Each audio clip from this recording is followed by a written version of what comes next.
여러분 요즘에 TV를 보면 뉴 노멀 시대, 뉴 노멀 시대라고 얘기하는 것을 많이 들을 수 있을 것입니다. 올해 초부터 시작된 코로나19가 전 세계에 유행이 되었어요. 그리고 짧은 기간에 우리의 삶에 여러 가지 당연히 여기던 것들을 이제는 많이 바꾸어 놓았습니다. 그리고 그것을 이제는 뉴 노멀 시대가 도래했다라고 사람들이 이야기를 해요. 여러분 영어로 뉴 노멀 하니까 뭐 좀 어려운 것 같지만 뉴 노멀이라는 것은 뭐냐 하면 근본적인 변화의 시대라는 거예요. 새로운 일상이 온다는 거예요. 뉴 노멀이라는 것은 새로운 일상이 온다는 거예요.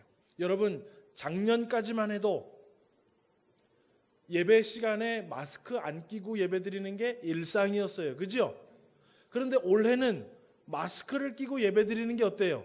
지극히 당연한 일상이 되었어요. 그걸 바로 보고 새로운 일상이라는 거예요. 뉴 노멀이라고 얘기하는 거예요. 예. 여러분 요즘에 어린아이들이 옛날에는 학교 매일 갔어요. 요즘에도 중3, 고3들은 매일 간다고 하지만 다른 학생들은 격일로 가든지 격주로 학교를 가요. 그게 이제는 이상한 것이 안 됐어요. 그게 일상이 됐어요. 학생들 학교 다니는 모습이 이제 그게 당연시 되었다라는 거예요. 여러분 때도 그렇고 저 때도 그렇고 저 때도 토요일 날 학교 갔어요. 라떼. 저 때도 토요일 날 학교 가는 게 지극히 당연했는데 그 전만 해도 요즘 아이들은 토요일 날 학교 가면 토요일 날 왜 학교를 가냐 그래요. 뉴 노멀 시대가 됐는데 요즘엔 또 다른 뉴 노멀 시대. 온라인 학습을 하러 하고 그 다음은 학교 가고 또 일주일은 온라인 수업하고 일주일 학교 가고 그게 또 새로운 일상이 되었다는 거예요. 그래서 그걸 보고 뉴 노멀 시대라고 이야기하는 것입니다. 여러분 이것은 마치 예전에 종이도 없었고 인쇄술이 없었을 때에는 아무도 이 앞에 강 예배 설교하는 사람도 성경을 잘 가지지 못했어요. 왜요? 종이도 없고 인쇄술도 발달이 안 됐으니까. 그런데 종이도 발달이 되고 인쇄술도 발달되니까 이제 여러분들도 다 뭐 가지고 있는 거예요? 성경책 가지고 있는 시대가 바뀌었잖아요. 그죠? 또 여러분 옛날에는 농사만 짓고 살았어요. 그런데 이제는 농사 안 짓고 뭐 해요? 다 산업화 시대에 산업화하고 살잖아요.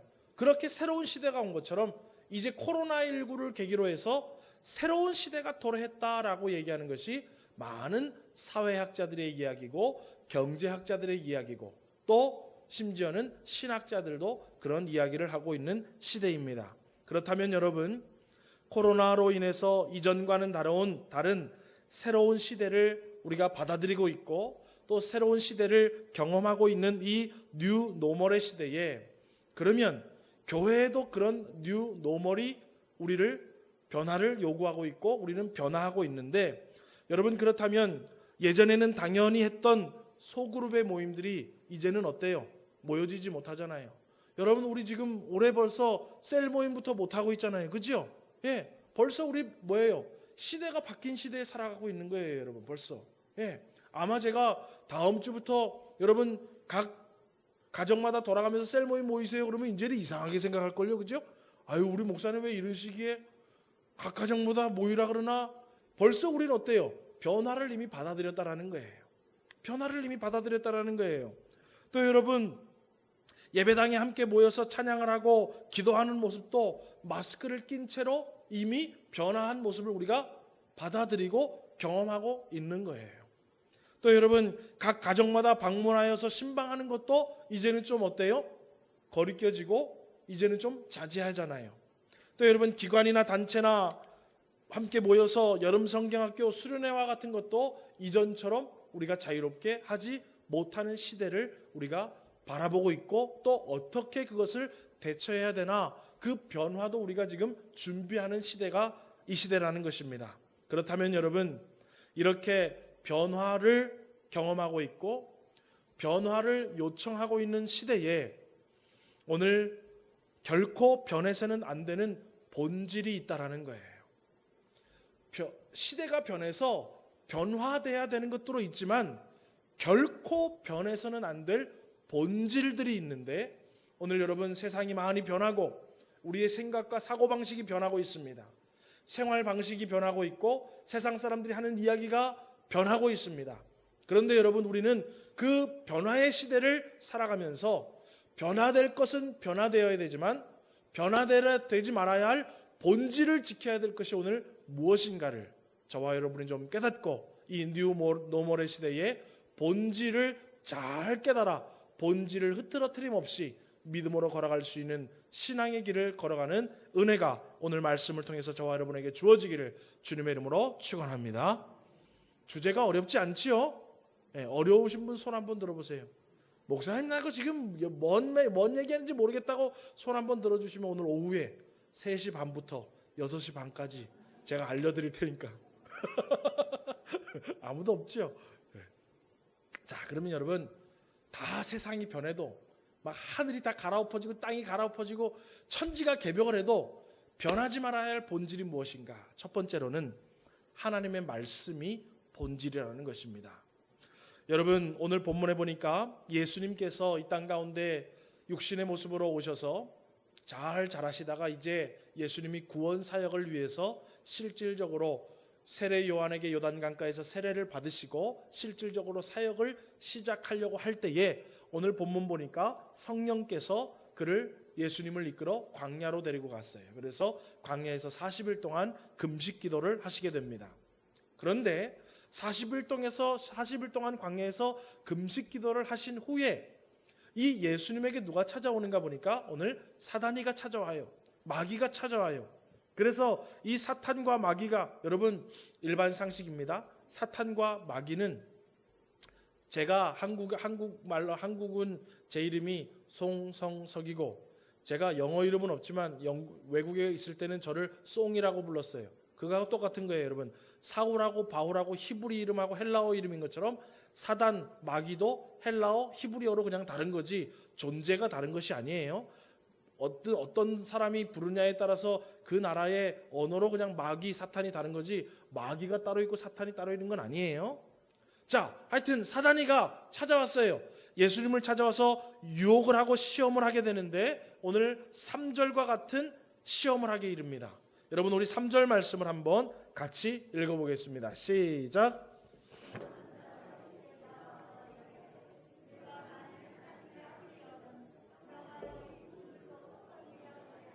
자, 여러분, 예수님께서 인간의 모습으로 이 땅에 오셨는데 40일 동안 금식을 하시고 줄이시니까 가장 예수님한테 지금 약점이 뭐가 있겠어요?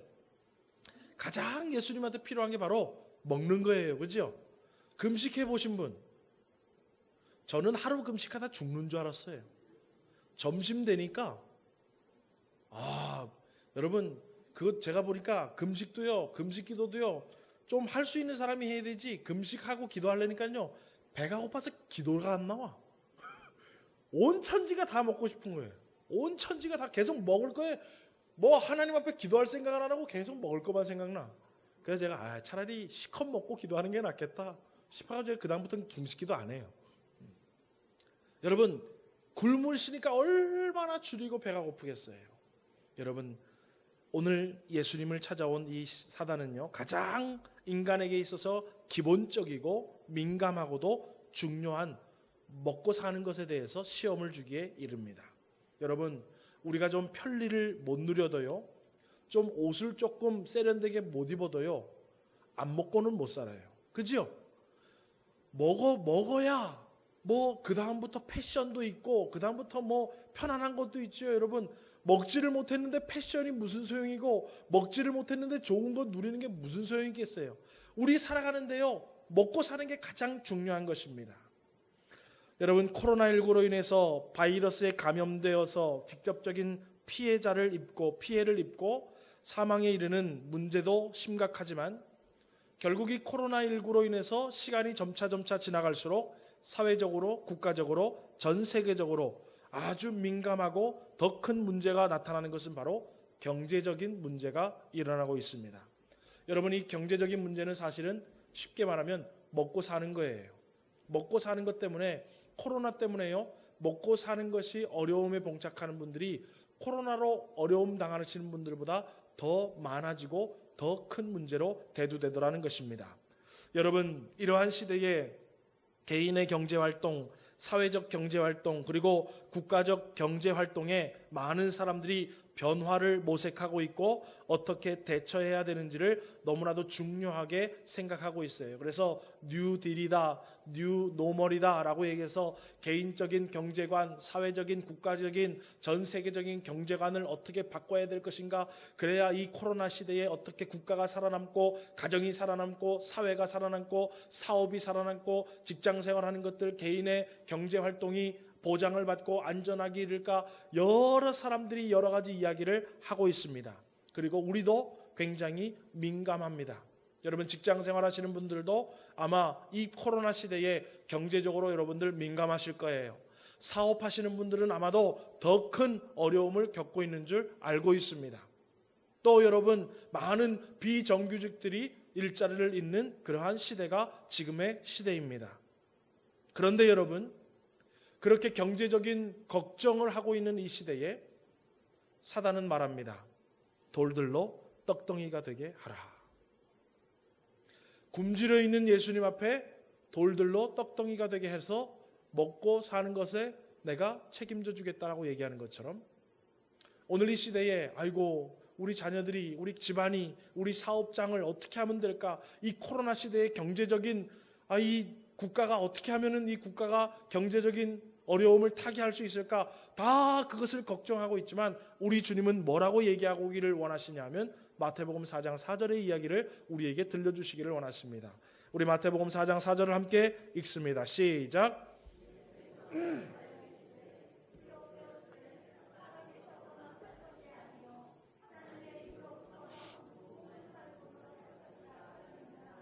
예, 여러분, 세계적으로, 국가적으로, 사회적으로 개인과 가정의 경제보다도 사실 더 무서운 것은 하나님의 말씀으로부터 멀어지는 위기가 더 무서운 것이라는 거예요. 아이고 코로나로 인해서 우리 사업장 어떡하지? 아이고 코로나로 인해서 내 직장 어떡하지? 아이고 코로나로 인해서 이 국가적인 경제를 어떡하지?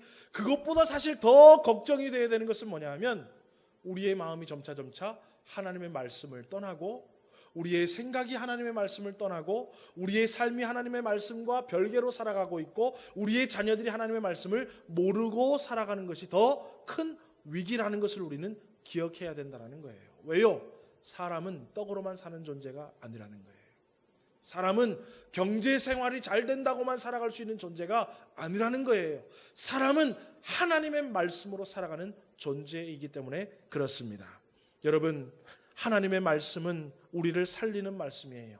시편 119편 105절에서 107절 말씀, 우리가 잘 아는 말씀이지만 한번 같이 읽어보겠습니다. 시작. 주의 의로운 규례들을 지키기로 맹세하고 굳게 정하였나이다. 나의 고난이 매우 심하오니 여호와여 주의 말씀대로 나를 살아나게 하소서. 여러분, 여러분의 앞길이 어두우십니까? 여러분의 앞길 가운데에 어디로 가야 될지 모르십니까? 주의 말씀이 내 발의 등이요 내 길의 빛인 줄 믿으시기를 주님의 이름으로 축원합니다. 여러분, 많은 사람들이 경제적 어려움을 이야기하고 어떻게 변해야, 어떤 새로운 흐름을 타야 경제적으로 우리가 회복될 수 있을까라고 걱정하며 근심하며 그것에 몰두할 때에 우리는 하나님의 말씀으로 돌아가야 할 줄 믿습니다.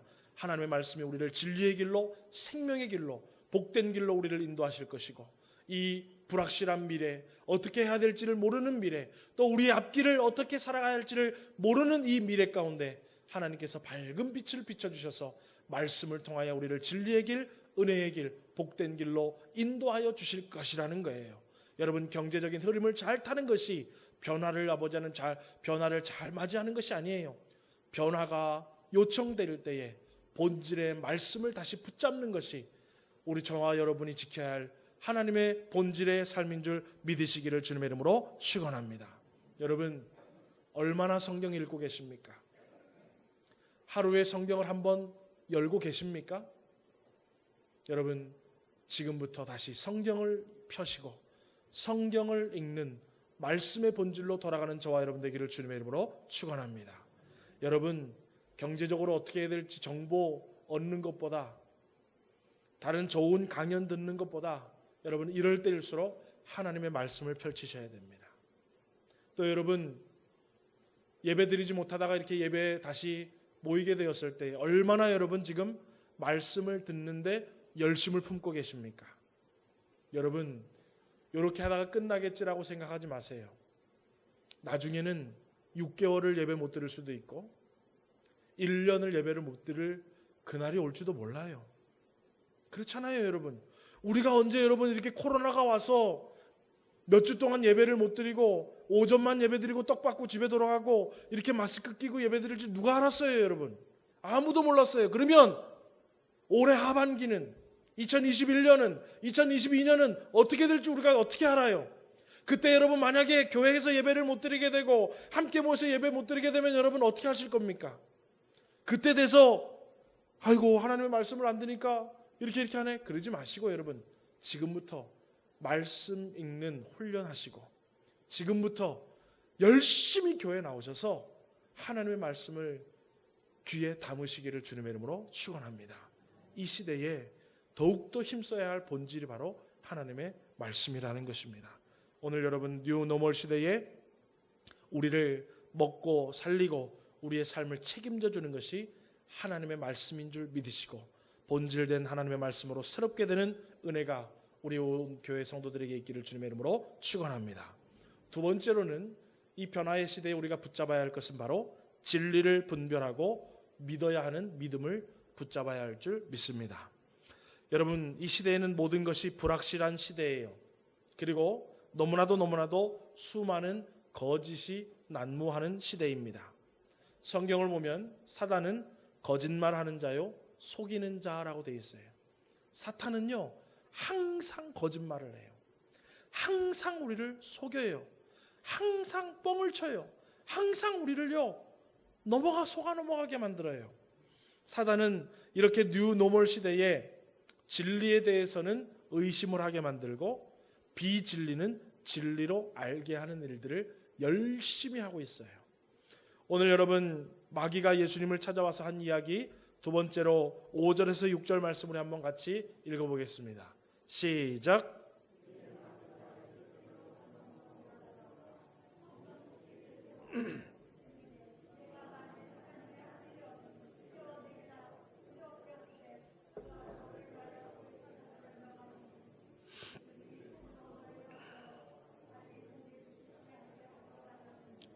보세요. 너가 만일 하나님의 아들이거든 벌써 의심하게 만들잖아요. 아니잖아. 맞아? 아니잖아. 의심을 벌써 내기는 거예요. 야 떨어지면은 천사들이 발이 도랑에 붙이지 않게 해준다며 해봐 라고 뭐라는 거예요. 자꾸 우리를 속이고 의심하게 만들고 말씀을 믿지 못하게 하고 비진리를 진리인 양 우리에게 여러분 이야기하고 있습니다. 이것은 여러분 사단이요 옛부터 지금까지 하는 아주 전통적인 사단의 방법이에요. 창세기 3장 1절과 4절 5절 말씀 우리 한번 같이 읽어보겠습니다. 함께 읽습니다. 시작.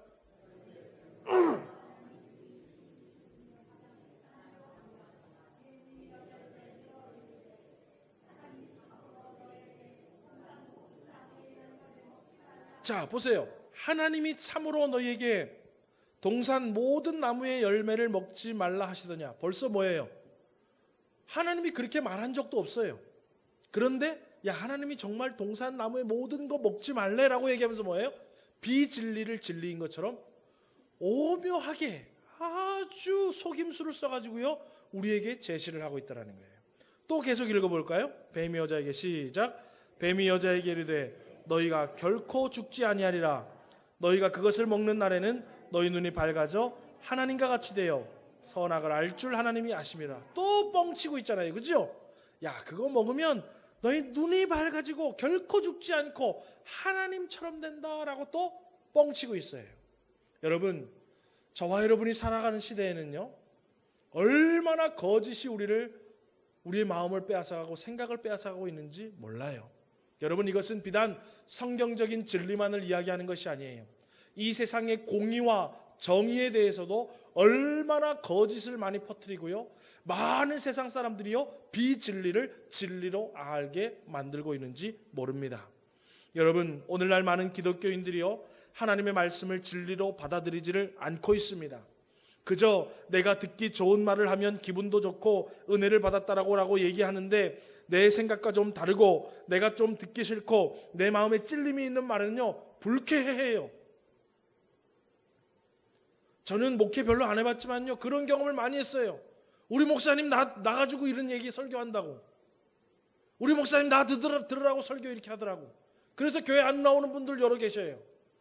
여러분, 제가 여러분들 기분 좋게 하는 무슨 강연자입니까? 제가 여러분들에게 제 이야기를 하는 사람입니까? 저는 성경 말씀 여러분들에게 전해주는 사람이에요. 여러분, 제 이야기를, 제 설교를 듣고 기분 나쁘고 마음 안 좋으면요 하나님 앞에 따지세요.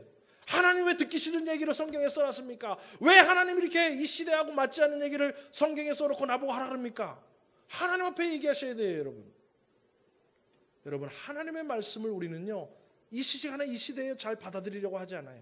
아이고 목사님 지금 시대가 어느 시대인데 그 옛날 얘기를, 아이고 목사님 그거는 맞지만 이거는 아니지요. 여러분, 오늘 교회 다니는 사람들도요, 교회를 오래 다녔다고 하는 사람들도요, 그것을 여러분 얼마나 크게 이야기하는 사람들이 많은지 몰라요. 왜 그렇습니까? 이미 속아 넘어간 거예요. 무엇이 진리고 무엇이 비진리인지를 몰라요. 여러분, 진리는 하나님의 말씀이에요. 그리고 이 말씀과 다른 건 다 비진리입니다. 아멘이십니까? 이것은 여러분 제 목에 칼이 들어와도 제가 양보할 수 없는 거예요. 여러분, 또한요 이 세상에는요 여러 가지 사상과 철학들이 있습니다. 또 시대의 흐름이라는 것들도 있습니다. 그런데 여러분, 이 세상의 사상과 철학과 시대의 흐름을 사람들이 막 따라가니까는요 이런 흐름이 흐르면 저렇게 흘러가고, 이렇게 일로 흘러가면 이렇게 흘러가면서요 그때마다 다 생각하는 게 달라요. 그걸 보고 포스트 모더니즘 시대라 그러죠. 그 말은 뭐예요? 기준이 없다라는 거예요. 어떨 때는 기준이 여기가 됐다가 또 시대가 바뀌면 기준이 여기가 돼요. 우리가 쉽게 이야기하면 유행은 돌고 돈다 그러죠. 네. 옛날에는 나팔바지 입고, 아마 저 때는 안 그러지만 아마 소시적에 머리 좀 기르고 나팔바지 패션으로 우리 윤복선 권사님, 그죠? 나팔바지. 네. 나팔바지 유행할 때는요 나팔바지를 입고 나가야 좀, 그죠? 패션에 좀 따라가는 것 같은데, 나팔바지 유행 안 할 때 혼자 나팔바지 입고 가면요 저 사람은 저런 옷을 입고 왔나? 이렇게 된다고요. 그러니까 기준이 시대마다 다 달라진다고요. 여러분, 요즘이 그렇다고요. 여러분, 요즘이 세상 사람들이요 거짓된 주장들이 얼마나 많은지 몰라요. 거짓된 뉴스도 얼마나 많은지 몰라요. 그래서 여러분, 공의와 정의가 사라지고요 세상 사람들은, 자 여러분 보십시오. 마이크가 지금 휘어 있어요, 올바르게 딱 곧게 돼 있어요? 휘어 있죠. 근데 세상 사람들은 이것을 곧다고 얘기를 한다니까.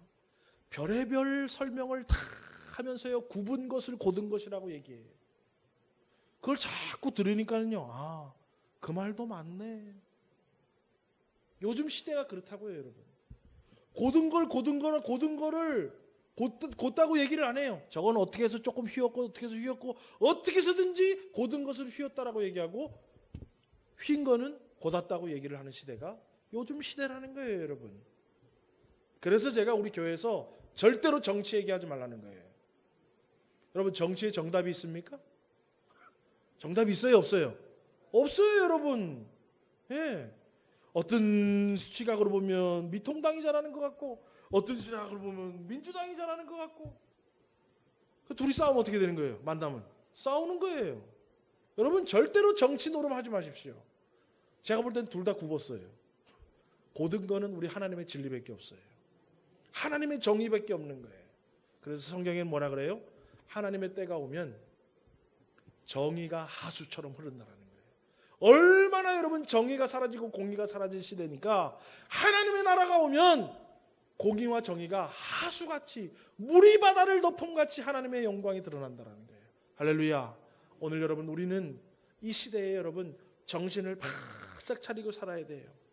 진리에 대한 분별력과 함께 믿음을 준비해야 될 줄 믿습니다. 여러분, 사단은요, 우리가 믿고 우리가 알고 있는 진리, 우리가 믿고 있는 믿음을 의심케 자꾸 만들어요. 그래서 마태복음 4장 7절에 그렇게 의심케 만드는 진리를 자꾸 흐트러뜨리고 믿음을 흔드는 그러한 유혹 가운데에 사단이 7절과 말하는데 예수님이 7절과 같이 사단에게 얘기해요. 우리 7절 말씀 한번 같이 읽어보겠습니다. 시작. 예수께서 이르시되 또 기록되었으되 주 너희 하나님을 시험하지 말라 하였느니라 하시니. 여러분, 이것과 성경 가지고 뭐가 옳다 저렇다 자꾸 그러지 마시고 하나님의 진리의 말씀을 딱 믿으시고 이 진리의 말씀을 믿고 그 말씀대로 살아가는 은혜가 있기를 주님의 이름으로 축원합니다. 시대가 어느 시대인데 뭐 사람이 인권이 어떠지고 저쩌고 뭐 저쩌고 그런 얘기 자꾸 여러분 비진리인 거 가지고 자꾸 얘기하지 마시고 여러분 비진리 가지고 얘기할 시간에 진리의 말씀을 더 읽어보십시오. 진리의 말씀 더 들어보시고요. 여러분 요즘 젊은이들이요, 죄송한데 요즘 학생들, 청년들, 대학생들 좀 배웠다라고 하는 여러분 엘리트 학생들이요, 성경은 하나도 안 읽고요, 인터넷에서 하는 무슨 신학자 얘기, 인터넷에 유튜브에서 하는 무슨 얘기, 그것만요 한것 듣고요, 목회자들한테 얼마나 얘기하는지 몰라요. 목사님 뭐 제가 유튜브에서 들었는데 뭐 제가 책을 봤는데 어쩌고 저쩌고. 저는 그런 사람들한테 묻고 싶어요. 성경책은 얼마나 읽었고 하나님 말씀은 얼마나 들었는지. 여러분 이거를 알아야 밖에 나가서 뭐가 진리이고 비진리인지를 깨달을 수 있는 거예요. 그런데 밖에 것만 얘기를 듣고 진리는 모르고 비진리만 들으니까 자꾸 성경 말씀이 아닌 것 같은 거야. 아닌 것 같은 거야. 제가 예전에도 한번 말씀드렸죠. 어떤 큰 교회에 청년부 담당 목사님이 설교를 하다가 사람에게만 영혼이 있고 사람만 천국에 가고 동식물은 영혼이 없어서 천국에 못 간다 그러니까 설교가 끝나고 청년들이 교육자실로 찾아왔대요. 왜 우리 사랑하는 반려견이 영혼이 없어서 천국을 같이 못 가냐. 네. 여러분 강아지 좋아하는 거 좋아요. 제가 지난번에도 말씀드렸잖아요. 홀로 있는 분들 아니면 집에서 반려견이 나를 말상대가 되어주고 친구가 되어주고 얼마나 여러분 좋습니까? 그렇지만 성경에는 사람만 하나님의 형상으로 영혼이 주어졌어요. 그리고 그 사람의 형상을 따라 하나님의 형상을 따라 이 창조된 인간만 천국을 가지. 아무리 내가 우리 고양이 좋아하고 개 좋아하고 코끼리 좋아하고 뱀 좋아하고 집에서 기르는 모든 동물 좋아해도 그 친구들은 죽으면 그냥 끝나요. 천국을 못 가. 그런데 그 얘기를 듣고 싶은 거야, 목회자한테. 이 해피도 죽으면 나랑 같이 천국에 가는 해피가 되기를 원한다고 그 얘기를 듣고 싶은 거야. 그 얘기를 해줄 수도 있지만 그 얘기를 하는 그 즉시 나는 뭐예요? 거짓 선지자요. 가짜 목사가 되는 거예요. 여러분 듣고 싶은 말 들으려고 하지 마시고 진리를 아십시오.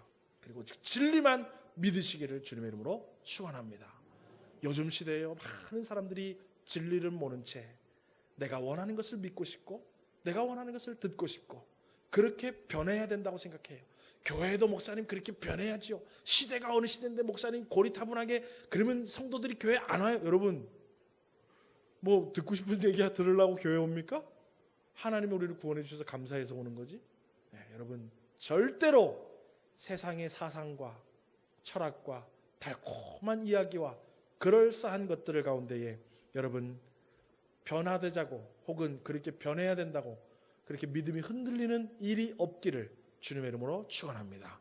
진리 가운데 믿음 위에 서는 것이 바로 본질입니다. 다른 데 서서는 절대로 안 됩니다.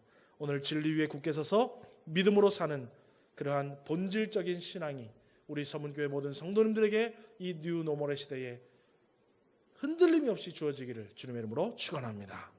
마지막은 하나님 나라의 백성으로 살아가야 되고 하나님의 나라의 백성이 되는 것이 바로 본질적인 일입니다. 많은 사람들은요, 이 세상이 요구하는 것들을 충족시키기 위해서 또 그것을 목표로 하면서 살아가고 있습니다. 여러분, 세상은 풍족한 경제력, 어느 정도의 안정된 사회적 위치, 세상에서 제공하는 여러 가지 보호 장치들 혹은 육체적인 건강이 우리에게 주어지면 행복하고 어려움이 없이 살아갈 수 있을 거라고 생각을 하고 있습니다. 그래서 그러한 테두리 안에서 삶의 목표를 이루기도 하고 아이들도 청년들도 기성세대들도 그리고 노년층도 살아가고 있더라는 거예요. 이러한 것들에 대해서 사단은 4장 8절에서 9절처럼 예수님을 시험하고 있습니다. 오늘 본문 8절에서 9절 말씀을 한번 같이 읽어보겠습니다. 시작. 마귀가 또 그를 데리고 지극히 높은 산으로 가서 천하만국과 그 영광을 보며 이르되 만일 내게 엎드려 경배하면 이 모든 것을 내게 주리라. 보세요. 예수님에게 다 주겠다라는 거예요. 원하는 것 다 주겠다라는 거예요. 그리고 내게 경배하면 다 주겠다라는 거예요. 여러분들도 이 땅 가운데 살아가면서 원하고 추구하고 목표를 이루고 바라는 것들 얼마나 많이 있습니까?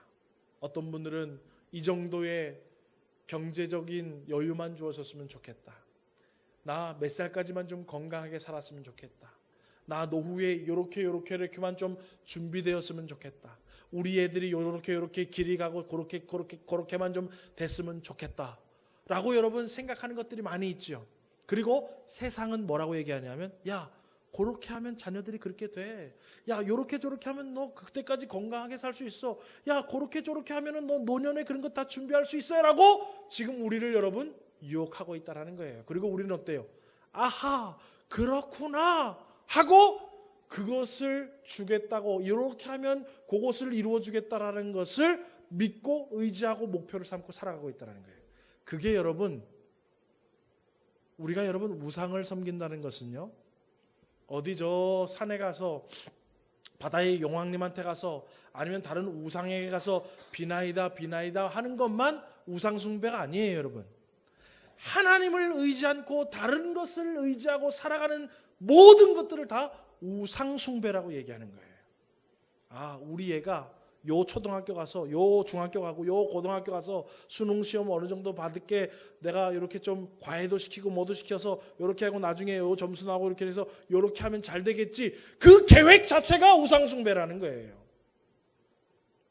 여러분, 우리가 경제적인 이렇게 해서 뭘 어떻게 하고 저렇게 해서 사회적인 보조 정치에 이렇게 하면 내가 은퇴하고도 이렇게 살아가서 이렇게 그렇게 계획 세우는 자체가 지금 우상 숭배라는 거예요. 사단이 지금 하고 있는 이 작업이 그거예요. 나에게 경배해라. 그러면 너가 원하는 거 다 주겠다. 내가 지금 너희들에게 말하고 너희들에게 심어주는 생각과 계획들과 그런 것들대로 해라. 그러면 내가 너희들이 원하는 건강과 자녀들 모두 다 주겠다. 그게 여러분 지금 이 시대에 오늘 저와 여러분을 달콤하게 나도 모르게 우상 숭배하게 만들고 있는 시험이라는 거예요. 여러분, 오늘 그런데 우리는 그걸 몰라요. 나는 교회를 나오니까 우상 숭배 안 한다고 생각해요. 여러분, 우상 숭배는요, 교회 출석하고 안 하고가 문제가 아니에요. 내 인생에 누구를 의지하고 누구를 신뢰하고 누구를 바라보며 살아가고 있는 것이 문제인 거지, 교회에 나와서 예배 드리고 안 드리고 그거는 1차원적인 문제지 그거는 본질적인 문제가 아니라는 거예요. 여러분, 예수님은 그런 것에 대해서 뭐라고 얘기하냐면 10절처럼 이야기하고 계십니다. 우리 10절 한번 같이 읽어보겠습니다. 시작. 이에 예수께서 말씀하시되 사탄아 물러가라. 기록되었으되 주 너희 하나님께 경배하고 다만 그를 섬기라 하였느니라. 여러분, 자녀들 이렇게 저렇게 해주면 평생 잘 살겠지라고 세상의 방법을 섬기지 마십시오. 하나님만을 섬기십시오. 내가 육체적인 몸 관리 잘하고 이렇게 하면 내가 나중에 뭐 이렇게 해서 이렇게 되겠지라고 여러분 세상을 섬기지 마십시오. 경제력을 섬기지 마십시오. 하나님을 섬기십시오. 여러분, 내가 사업하는데 직장 다니는데 이렇게 좀 힘을 쓰고 애를 쓰고 이렇게 하면은 사업도 좀 이 시대에 좀 새롭게 되겠고 내가 직장 생활도 어려운 시대에 또 여러분 그런 거 하지 마시고 하나님만 섬기시라는 거예요. 사단은 우리를 자꾸 그렇게 만들어요. 여러분, 혹시 여러분들 자녀를 성적이라는 우상을 섬기게 만들고 있지는 않습니까? 혹시 청년들은 평생 직장이라는 우상, 연봉이라는 우상, 혹은 젊을 때에 나를 만족시키는 무엇인가를 우상으로 섬기고 살지는 않습니까? 기성세대들은 세상에서 이루고자 하는 목표, 여러분이 추구하는 것을 우상으로 섬기고 혹시 살아가고 있지는 않습니까? 세상에서 제공하는 것으로부터 기쁨과 만족을 누리려고 하고 하나님보다는 세상이 좋아서 세상의 것을 포기하지 못하는 세상을 우상으로 혹시 여러분 섬기고 있지는 않습니까? 인류 역사는 코로나19보다 더 큰 위기들을 많이 겪어왔고 지금까지 역사가 흐르고 있습니다. 여러분, 물론 생활 방식도 많이 달라지고 사상과 철학도 많이 달라졌지만 결코 변하지 않는 본질이 있다면 우리는 하나님을 섬기는 자요, 하나님이 우리의 인생을 책임져 주신다라는 거예요. 여러분, 하늘이 두 쪽이 나도 하나님이 우리만 책임져 주시면 되는 줄 믿습니다. 여러분, 코로나19가 더 위기입니까? 70년 전에 있었던 6.25 전쟁이 더 큰 위기입니까? 그래도 하나님이 우리나라와 함께 하시면 전쟁의 위기, 전쟁의 그 상흔을 이뤄딛고 다시 이렇게 발전할 수 있는 거예요. 코로나19 때문에 뭐가 어쩌고 뭐가 어쩌고 교회도 못 나오고 하나님 말씀도 가까이 하지 못하고 뭐 목사님 시대가 어때서 이렇게 저거 못하고 하나님을 떠나면 여러분 다 끝나는 거예요. 여러분, 코로나19 위기보다 더 어려운 것이 하나님의 말씀을 떠나는 것이요, 진리가 무엇인지 모른 채 흔들리는 믿음으로 살아가는 것이요, 세상을 바라보면서 이렇게 살아야지라고 하나님을 경배하지 못하고 세상을 의지하고 믿고 살아가는 것이 더 큰 위기라는 것입니다. 여러분, 유한한 이 세상의 삶이 여러분 전부가 아닙니다.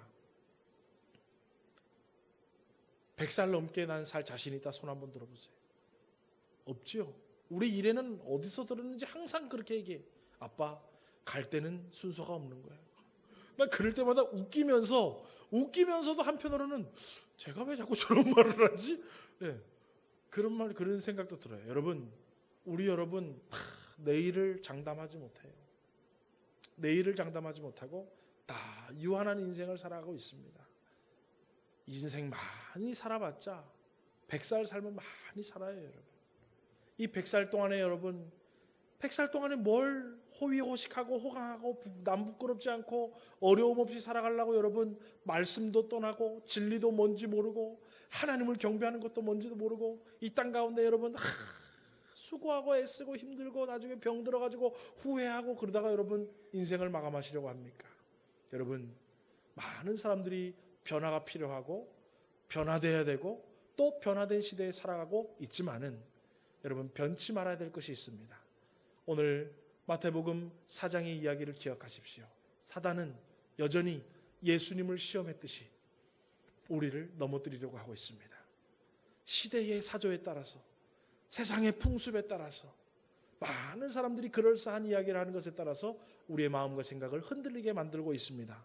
여러분, 이 뉴노멀의 시대에 많은 사람들이 변화를 이야기할 때 우리는 오히려 거꾸로 그러면 이 변화의 시대에 흔들림이 없이 붙잡아야 될 것이 무엇인지 그 본질을 오늘 하나님의 말씀을 통하여 잘 깨달으시고, 여러분, 사람은 떡으로만 살 것이 아니라 하나님의 말씀으로 사는 것입니다.